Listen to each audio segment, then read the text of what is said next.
Hello everyone, আমি আবারও একটা নতুন ব্লগ নিয়ে চলে এসেছি। তা ব্লগটা হচ্ছে রান্নার ভিডিও। তো আমি আজকের মানে একটা জিনিস নতুন আইটেম বানাচ্ছি, তা তোমাদের সাথেও সেটা শেয়ার করছি। তো একটু ময়দা নিয়েছি 2 কাপ মতন, একটু স্বাদ মতন নুন, একটু তেল আর একটু অল্প পরিমাণে জল নিয়ে সেটাকে মেখে নিচ্ছি একেবারে ভালো করে। ঠিক মাখাটা এরকম টাইপের হবে। তারপরে আমার লাগবে হচ্ছে পেঁয়াজ, আদা রসুন আর লঙ্কা কুচি, আর হচ্ছে আলুটা টুকরো টুকরো করে কেটে নিতে হবে। তো তারপরে কড়াই গরম হয়ে গেলে তাতে তেল ঢেলে দিয়েছি অল্প পরিমাণের মতন, পেঁয়াজও দিয়ে দিয়েছি। যেহেতু ওটাকে ভালো করে পুর তৈরি করতে হবে, তো পুরটা বানাতে হবে।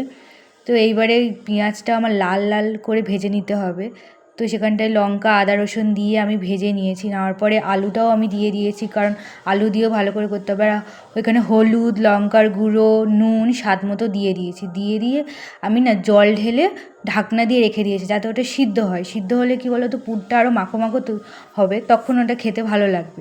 তো ভিডিওটা ভালো লাগলে অবশ্যই একটা লাইক, কমেন্ট, শেয়ার আর সাবস্ক্রাইব করতে কেউ ভুলো না, যদি ভিডিওটা ভালো লাগে। তো আমার এখানে সব কিছু কমপ্লিট হয়ে গেছে। তো তোমরা দেখতেই পাচ্ছ, এখানে আমি জল ঢেলে আমি ঢাকা দিয়েও রেখে দেবো। দেওয়ার পরে না কিছুক্ষণ পরে ওটাকে সিদ্ধ হতে দেবো। সিদ্ধ হয়ে যাওয়ার পরে ঠিক এরকম টাইপের দেখতে হয়ে যাবে। আর একটু কিচেন সসও দিয়ে দিয়েছি। এবার দেখাচ্ছি যেটা মেন, যে একটা রুটিটা বেলে নিচ্ছি, নেওয়ার পরে ওখানটায় পুরটা দিচ্ছি, দিয়ে আর ওটাকে ঠিক মানে এপিট ওপিট করে বন্ধ করে ওটা আমি করেও নিয়েছি। এই একসাথে আমি 4খানা মতন করেছি। সবাই আসে বাড়িতে তো খাওয়ার জন্য। তো দেখো আমি 4খানা আমার করাও হয়ে গেছে। 4খানা করে রেডি। তো একটা কড়াইয়ে তো হালকা পরিমাণে একটু তেল দিয়েছি, যাতে ওটাকে একটু ফ্রাই করা যায়।